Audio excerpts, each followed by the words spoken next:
Hey there, students. Hi, my name is Nathan, and I am a tutor for Chegg Tutoring. Today we're going to be talking about absorption versus variable costing. So on the left side here, I went ahead and outlined the differences between the two different costing systems.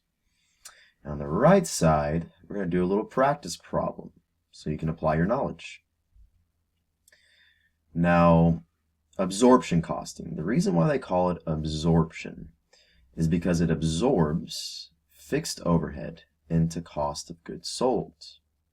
So normally you don't do that, but under absorption, you absorb it into cost of goods sold. Now, an interesting fact that I didn't write down here is that absorption costing is what they use for GAAP. So external reporting, when companies report using their financial statements, they're going to be reporting using absorption costing. Now, with variable costing, that's only used internally. So that's not going to be reported that way on the financial statements. So again, under absorption costing, you absorb fixed overhead into cost of goods sold. This fixed overhead number is going to be calculated based on units produced. Gross margin is going to be used instead of contribution margin. So when you get down to the margin line, it will be gross margin, not contribution. And all selling and admin expenses, they're going to be placed below the margin line. Now that's absorption costing. Now for variable costing, it's a little different. Only variable costs are used to calculate cost of goods sold. All your fixed costs, every single one of them, fixed overhead, fixed selling and admin, they're going to go below the contribution margin line. And your variable selling and admin is placed above the contribution margin line. Now, it's not incorporated into your cost of goods sold, but it still is placed above the contribution margin line as a separate line. And you'll see what I mean here. This will make a lot more sense when we practice this problem. I'm going to outline each income statement so you can see exactly how they look and the differences. So in this practice problem here, during 2013, LifeWorks Inc. had $10,000 in sales commission, $2,000 in admin costs, and of that $2,800 is fixed. They sold 8,500 units and produced 10,000. Their selling price per unit was $45. Direct materials was $10, labor $7, overhead $3.50 a unit. Now their total fixed overhead amounted to $7,500. So go ahead and prepare an income statement under absorption and variable.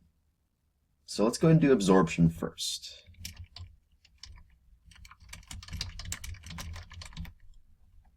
So with an income statement, you always start with your sales. So sales revenue, and that's going to be your units sold times the selling price, which was $45. So we'll go ahead and calculate this.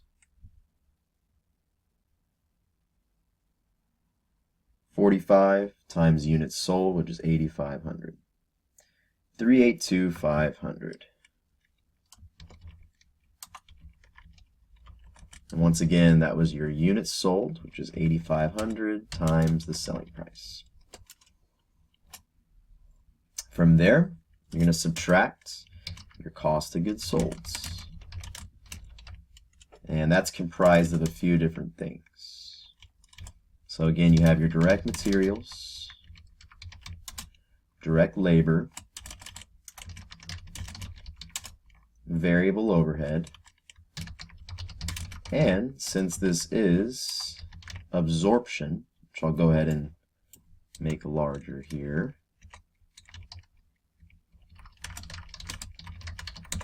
since it's absorption, you're going to absorb your fixed overhead into cost of goods sold. So then we'll go ahead and put that down here, fixed overhead. And we're going to do it on a per unit basis. So materials, we already know, they said was $10. Labor is $7. Variable overhead is $3.50. Fixed overhead, well, they didn't give it to you on a per unit basis, but we know how to calculate it. because remember, it's based on units produced. So you just take 7,500 here, which is the total fixed overhead, and divide it by 10,000 units. And let's see what we get.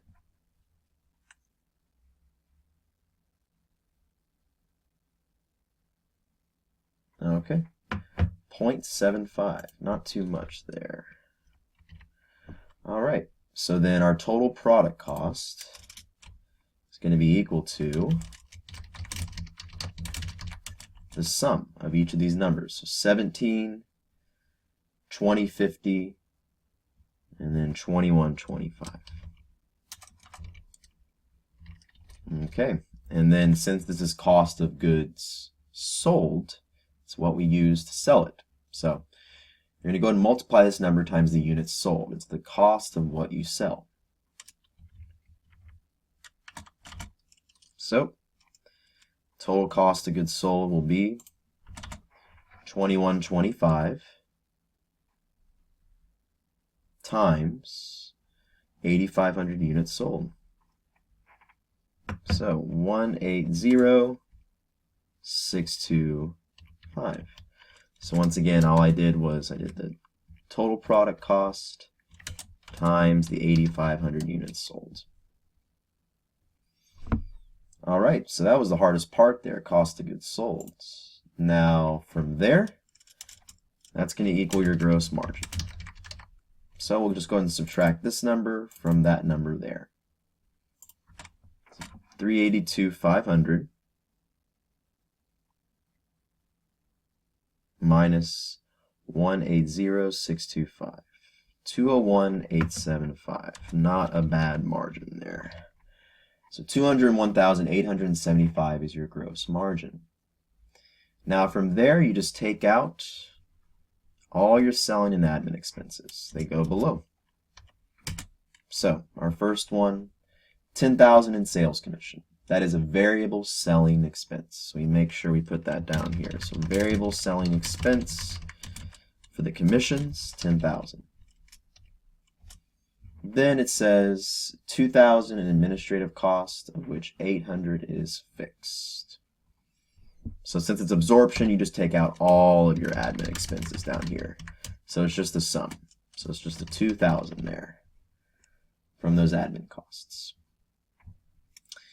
And then after that, this is going to be your operating income before taxes. So 201,875 minus 12,000. So operating income of 189,875. Not too tough. So once again, with absorption costing, you're going to go ahead and absorb your fixed overhead into cost of goods sold, as you can see here. And you're going to subtract cost of goods sold from your sales revenue to get gross margin, and then take out your variable selling expenses, admin expenses, pretty much all your variable selling admin. So either fixed or variable. Now next, we're going to do the variable costing income statement. I went ahead and copied the data down, so you can just move down here with me. So we're going to start with our sales revenue again. And the thing is, with variable and absorption, sales is the same. So we're just going to move that number down here.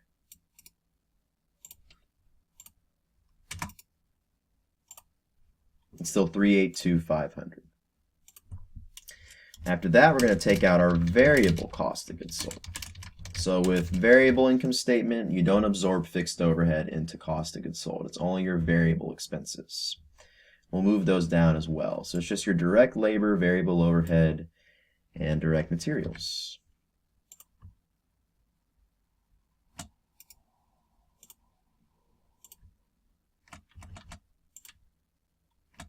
Okay, so our total product cost is the sum.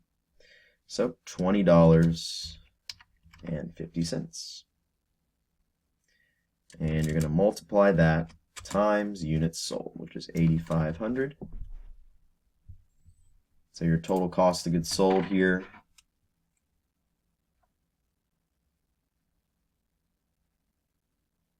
$174,250.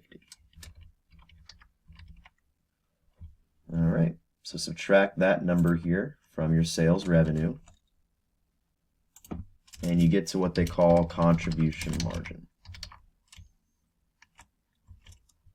Now, actually, before I do that, one more thing. So if you notice here, variable selling and admin is placed above the contribution margin line. So we need to subtract that out separately. So variable selling and admin. Well, to get that, we said that sales commission's $10,000. That's variable selling. $2,000 administrative, but $800 is fixed. So this is only variable, not fixed. So only the $2,000 minus the $800 is considered variable. So we'll go ahead and put that here. So we have our commissions,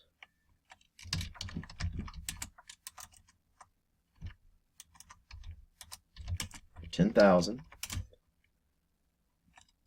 and then our admin, which again only $1,200 is variable. Then we get our contribution margin. So what we're going to do here is I'm going to go ahead and put the total out right here, which is $11,200. So our sales, $382,500 minus our variable cost of goods sold minus our variable selling and admin. So our margin here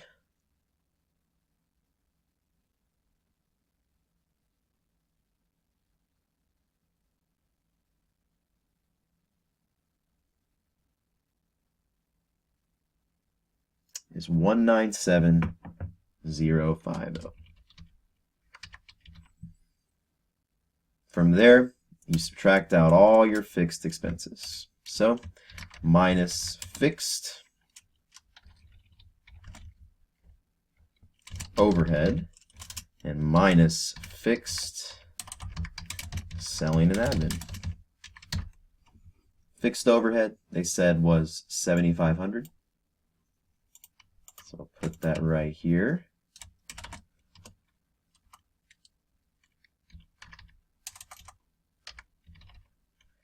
And then fixed selling and admin, well, they told you only $800 is fixed out of the $2,000. So put $800 here as well.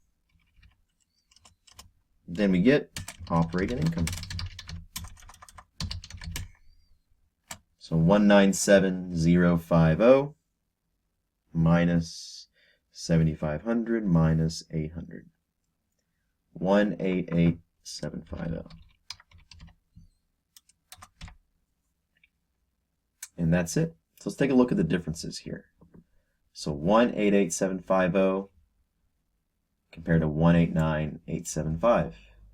So clearly, using absorption costing, your income will be greater. And that, in reporting standards, that looks better. Now you're going to be taxed more on it, but still your income is higher under absorption compared to 188,750 under variable. Hopefully this was helpful for y'all today. That's the main differences between absorption and variable costing. If you want more one-on-one tutoring, or maybe you want to prep for an exam, or you want some homework help, here's my little link here for Chegg Tutoring. I go by Nathan G. So just come by, send me a chat, and I'll be happy to help you.